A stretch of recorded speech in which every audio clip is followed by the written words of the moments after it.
Vamos seguindo com mais informações. Vamos falar hoje de um assunto que está em evidência aí na mídia nacional e internacional, né? Que é com relação a esse fato que ocorreu recentemente com relação a conversas entre Moro e Dallagnol, né? Que foram constatadas através aí do site, né? O The Intercept Brasil, né? Poderia então a reportagem Intercept Brasil que conseguiu levantar essa informação e através então de algum sistema foi possível se chegar a esta situação.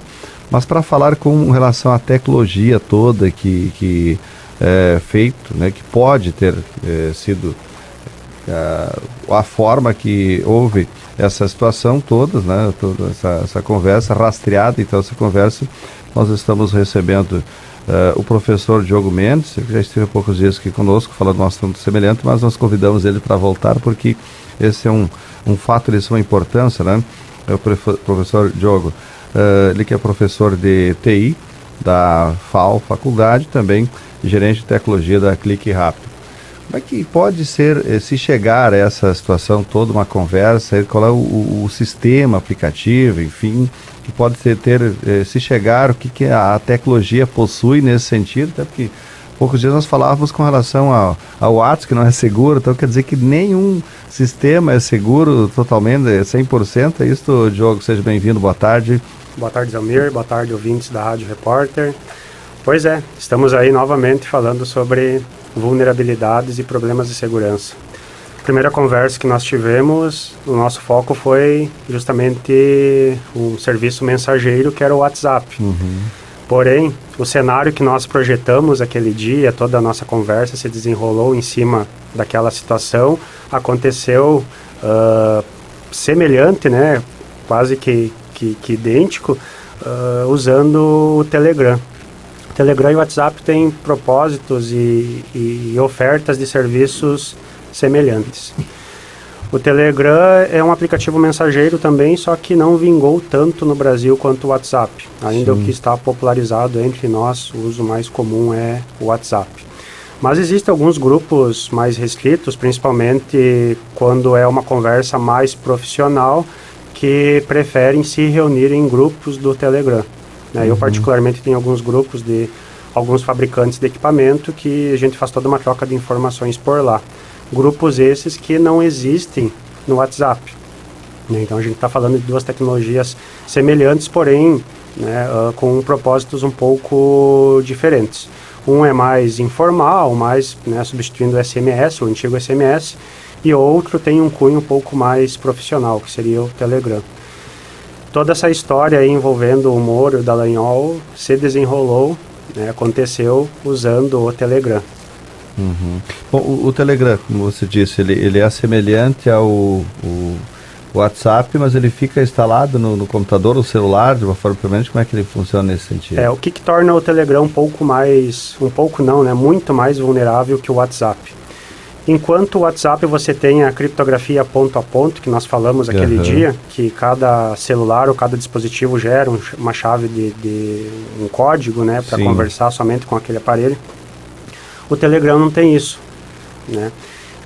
Existe no Telegram uma configuração de chat privado, mas é pouco usado. Nesse chat privado existe a criptografia de ponto a ponto, mas a maioria das pessoas não usa esse recurso. Outro ponto negativo do Telegram é que existe um servidor que intermedia essas mensagens, enquanto no WhatsApp tu tem apenas de dispositivo para dispositivo. Então em algum lugar fica armazenado. Tanto é que se você acessar o seu Telegram do teu celular, acessar no computador, ele vai resgatar todas as suas mensagens. Pode desligar o teu telefone, ele vai resgatar as mensagens. Então, inclusive, pode ter sido um dos métodos para obter essas conversas. O Moro e o Dallagnol podiam estar conversando e alguém assistindo toda essa conversa através da plataforma web do Telegram. Através desse sistema pode fazer um print e tu pode acompanhar tudo. Se não houver interação, é muito difícil de descobrir. O Telegram, como você disse, ele é um sistema desta forma, ele coloca, e pode ser também por exemplo, aqui no estúdio nós temos o nosso WhatsApp da rádio conectado ao aparelho, ao computador. O Telegram, ele fica no computador, mais ou menos dessa forma, ele permanece ali, ele não sai, não desliga se eu for tentar sair? É isso aí, o primeiro acesso ao Telegram ele vai solicitar o teu dispositivo, que é o teu celular. Depois que você autenticou naquele navegador, naquele computador, ele fica aberto.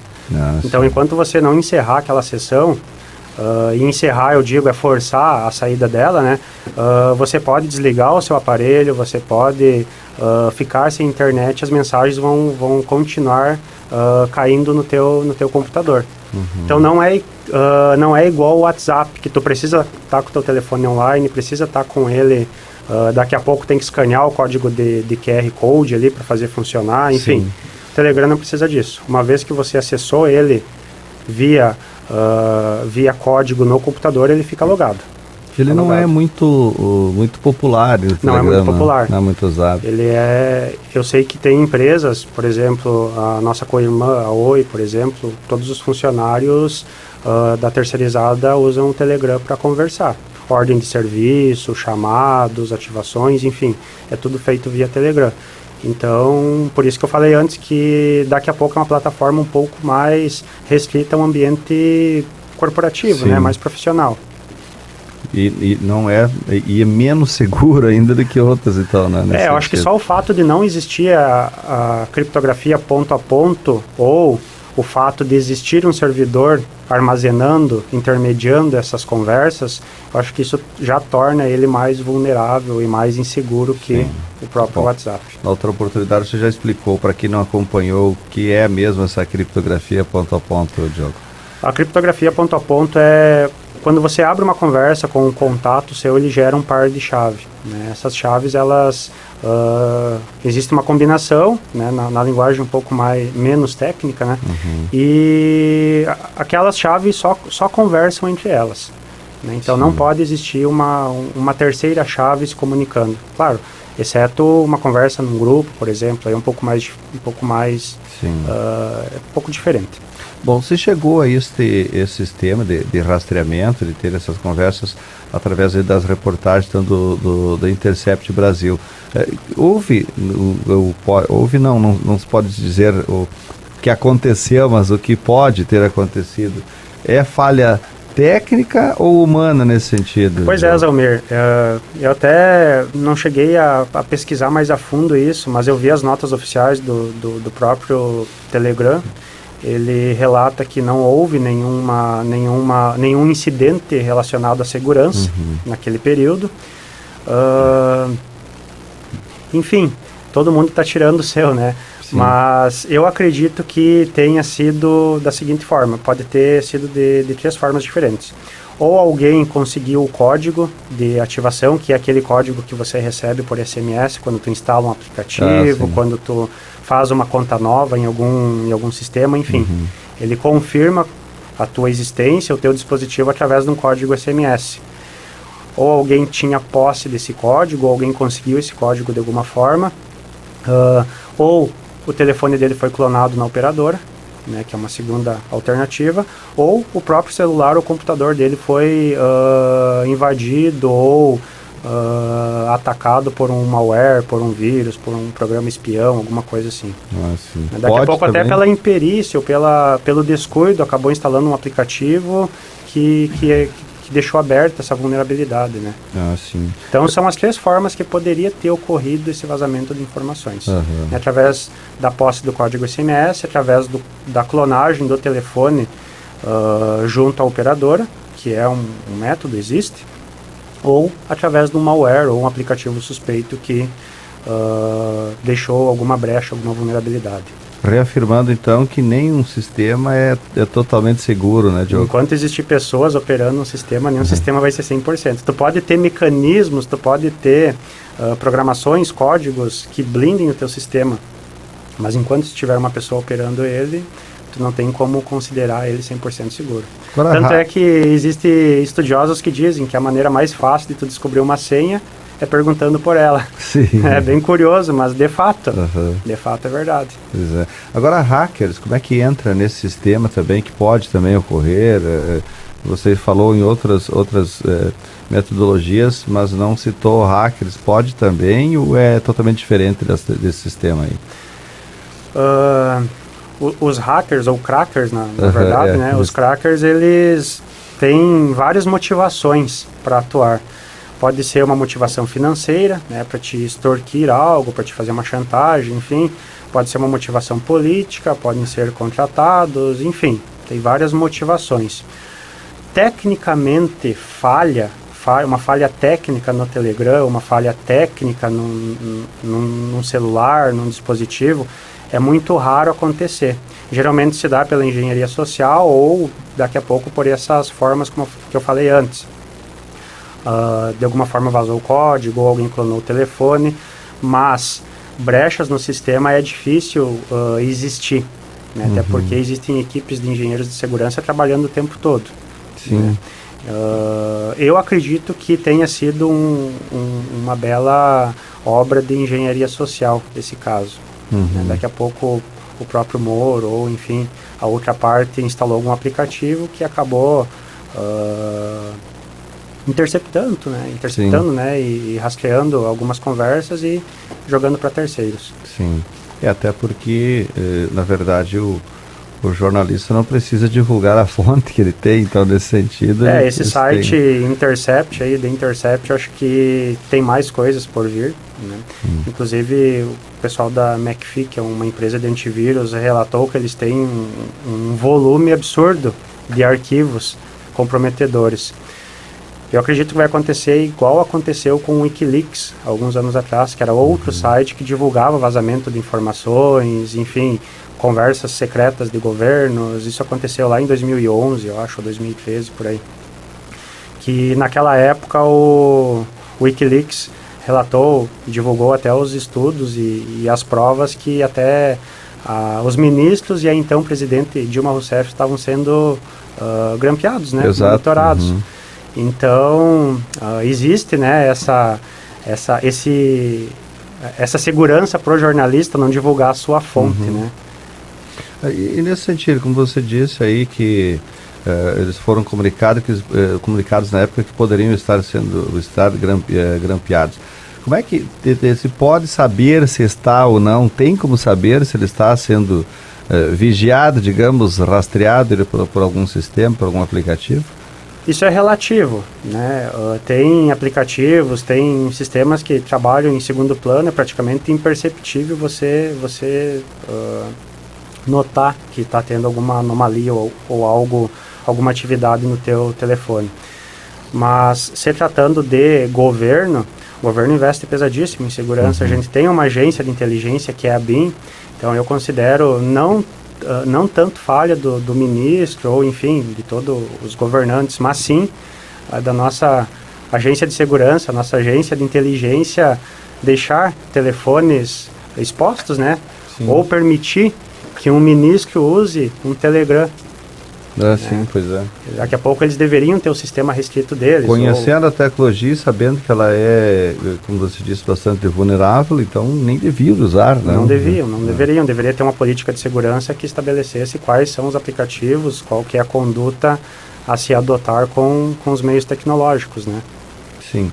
Bom, agora nesse sentido, como você disse, nenhum sistema, nenhum aplicativo, enfim, ele é seguro. Nessas aí de troca de mensagens, conversa, enfim, qual que você diria que ainda é o mais seguro, né, de todos? As empresas estão empenhadas em melhorar a segurança e a experiência do usuário, né? Isso tanto em termos de segurança quanto em navegação, em agilidade, em confiabilidade, enfim.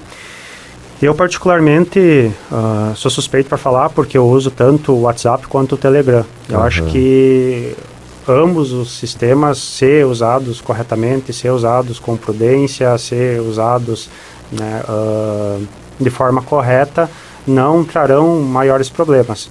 Mas, tecnicamente falando, o WhatsApp é superior em termos de segurança. O WhatsApp é superior. Ainda é superior. E pode-se dizer que também é o mais popular hoje? Ele caiu no gosto do pessoal, né? Hoje todo mundo tem WhatsApp, enfim, as pessoas que não têm WhatsApp já estão para trás, né?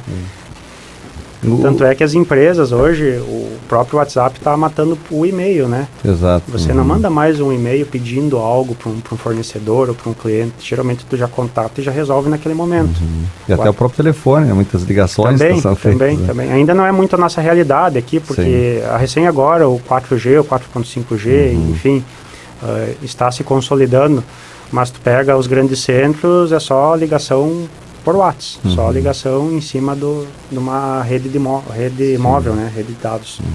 E tem se tornado, até, como você citou, dos mais utilizados, e não tem uma outra tecnologia que vem surgindo há pouco do tempo com relação a isso, que possa combater ou chegar próximo? Ainda não. O Google tentou lançar um aplicativo mensageiro, mas não é que não deu certo, não caiu no gosto do pessoal, né?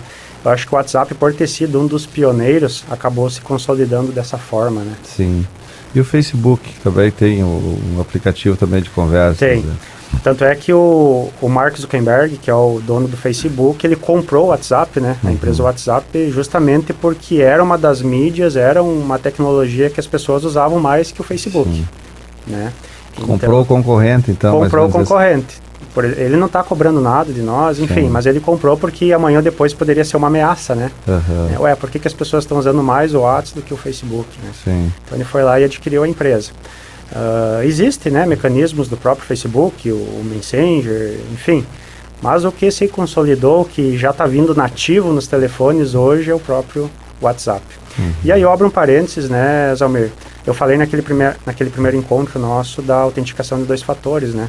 Provavelmente, se for confirmado, essas 3 metodologias de invasão no celular, provavelmente em qualquer uma delas só foi possível porque a autenticação de 2 fatores não estava ativa. Que a autenticação de 2 fatores é aquela que você coloca uma senha no aplicativo. Então, se a pessoa tiver o teu código de SMS, se a pessoa clonar o teu telefone, ou se a pessoa tentar clonar a tua conta, ela não vai saber a tua senha que tu cadastrou lá. Então, por isso que é importante esse recurso estar tanto no WhatsApp quanto no Telegram. E a gente, pela facilidade, pela praticidade do negócio, acaba não mexendo, né? Está lá nas configurações, autenticação de 2 fatores. Então, além do código SMS, ele vai pedir essa senha. E a gente, às vezes, não... A maioria do pessoal acredita que não tem configurado, não tem aquela né? configuração da senha, exato, isso é importante. Bom, Diogo, outra questão, quanto ao aplicativo espião, existe também uma forma de você instalar, por exemplo, eu quero instalar um aplicativo num outro celular que possa, para verificar, enfim, acompanhar conversas, ou pode acontecer? Existe. Tem os famosos keyloggers, né, que são aplicativos que capturam tudo que tu digita. Aí, tanto é que hoje, se você for acessar um site de um banco, um internet banking, por exemplo, ele te dá os números para você clicar, né, justamente para você não digitar sua senha no teclado. Porque se tiver um keylogger na tua máquina, ele vai capturar a tua senha. Mas aí, por celular, existe o tal de Screen Logger, que é um programa que captura as telas. A cada 5 segundos, 15 segundos, 10 segundos, 2 segundos, o tempo que você definir, ele vai capturando, tirando fotos, prints da tela e mandando por e-mail de um terceiro. Então, existem inúmeras ferramentas disso, inclusive até dá para nós brincar, que hoje é o Dia dos Namorados, né? Inclusive o pessoal que está meio desconfiado, desconfiado né? pode instalar o aplicativo. Mas os casos mais comuns que existem, Zalmir, nesse cenário. Hoje ainda você vai dar essa dica aí, Diogo. Mas o caso mais comum que existe é nesse cenário. O marido ou a esposa está um pouco desconfiado, vai lá e instala um programinha para observar a atividade do alvo, né? Existe bastante. Só que aí também tem que ter cuidado, porque às vezes, instalando um aplicativo desses, você não sabe qual que é a real função dele, né? Você não sabe se ele vai mandar apenas para você ou se vai mandar para mais alguém. Certo. Então daqui a pouco... Você vai ser... Você é a vítima, o cavalo de Troia. Né? Exato. O cavalo de Troia. Você vai instalar um aplicativo para investigar e daqui a pouco vai abrir para todo mundo, né? O que está acontecendo. É isso que eu refiro com um aplicativo suspeito, né? Então esses aplicativos hoje, qualquer programador escreve ele, cria ele e joga no Google Play, por exemplo. né? Não existe uma auditoria em cima desse código, dessa programação. Até existe, mas até o robô, a inteligência artificial do Google fazer, vai ter milhões de downloads, né? Muito bem. Tá certo, Diogo. Esse é um assunto muito importante e a gente vai falando e surgindo sempre novos fatos, né, quanto a isso, mas sempre é importante repetir aquela que nós falamos outra oportunidade, falamos já hoje, que nenhum aplicativo é 100% seguro, né? Isso aí. Então todo cuidado é pouco nesse aspecto. Né? Tem que ser vigilante o tempo todo, cuidar, evitar expor, né, intimidades, tanto questão de diálogos, conversas, quanto imagens. Sim. Né? A gente tem bastante casos, inclusive aqui na região, de adolescentes, né, que se expõem para namorado, enfim, acabam mandando só para ele e daqui a pouco pulveriza toda a internet. Exato. Né? Então é mais uma questão de prudência mesmo e consciência, né? Consciência. Bom, falamos sobre essa situação aqui do Moro e da Dallagnol, mas tem um outro fato recente, só para nós concluir a conversa aqui, que é o do caso da modelo lá e o Neymar. Ah, sim. Não apareceu ainda o tablet dela com o vídeo que ela disse. O vídeo completo, né? O vídeo completo. Pode, através de um outro sistema, outra tecnologia, buscar essas imagens, não encontrando esse aparelho? Teria que ver qual que foi a metodologia que ocorreu essa gravação, né? Qual que foi a ferramenta que fez essa gravação. Se foi algum recurso online, se foi alguma ferramenta que existe conexão com algum servidor, ou com algum serviço, algum aplicativo, até é possível periciar. Mas se foi o método tradicional da câmera, o armazenamento interno dentro do dispositivo, aí tem que... Fica somente naquele dispositivo. Ou daqui a pouco ela pode ter uma sincronização dos arquivos dela com a nuvem, um Google Drive, o serviço da Apple, enfim. Então teria que analisar o caso, mas é possível, é uma possibilidade, é uma possibilidade. Pois é. Só que é o terceiro advogado que larga o caso, né? já caiu, ela acabou derrubando o Neymar, o Mauro Naves e mais 3 advogados, né, até então. É curioso. E a história ainda não acabou, até porque não foi encontrado, e inclusive tem outra informação aqui que agora ela também numa entrevista citou que a polícia foi comprada, então ela tem boletim de ocorrência de policiais contra ela, né? Tá comprando uma briga grande, né? A situação é bastante complicada, né? Mas enfim, é isso daí. Obrigado, professor Diogo Mendes, aí, de Tecnologia da Informação da FAO Faculdade, também gerente de Tecnologia da Clique Rápido, com esse importante assunto, né, que está em evidência e nós temos que estar atualizados com relação a tudo isso porque faz parte do dia a dia, né, Diogo? Beleza, Zalmir, agradeço a oportunidade novamente e permaneço à disposição quando precisar. Ok, sempre é bem-vindo por aqui. Valeu.